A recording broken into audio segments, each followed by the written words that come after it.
Nagsasagawa ng regular na monitoring ang Local Disaster Risk Reduction and Management Council at mga barangay officials sa mga lugar na maaaring maapektuhan ng pagpapakawala ng tubig ng Ambuklaw Dam sa Bocod, Benguet.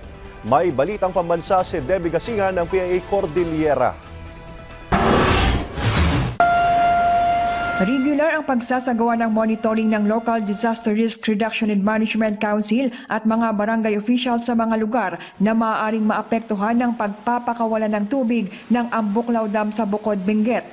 Dahil sa patuloy na nararanasang katamtaman hanggang sa malakas na pag-ulan sa lalawigan, mabilis na tumataas ang inflow sa nasabing dam ayon kay Barangay Ambuklaw Kagawad Brian Dalilis. 4 hours before initial opening, meron na tayong binibigay na information sa mga community.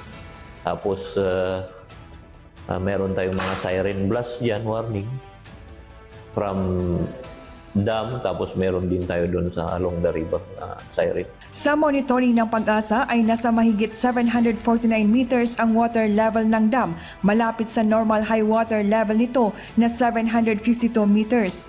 Ayon kay Dalilis, kadalasang apektado ang sitio Sombrero, Libong, Banaw at Abat na binabantayan nila. Kada 4 na oras ay minomonitor nila ang water level sa mga ilog na dinadaanan ng pinapakawalang tubig sa dam.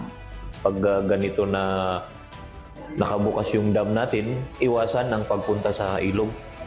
Tsaka doon muna sa safe na lugar sa bahay-bahay niyo. Walang munang pupunta sa ilog. Sa ngayon ay patuloy pa rin ang pagpapaalala ng pamahalang lokal sa mga komunidad upang maiwasan ang anumang panganib na dulot pa rin ng Bagyong Christine. Mula sa PIA Cordillera, Debbie Gasingan para sa Balitang Pambansa.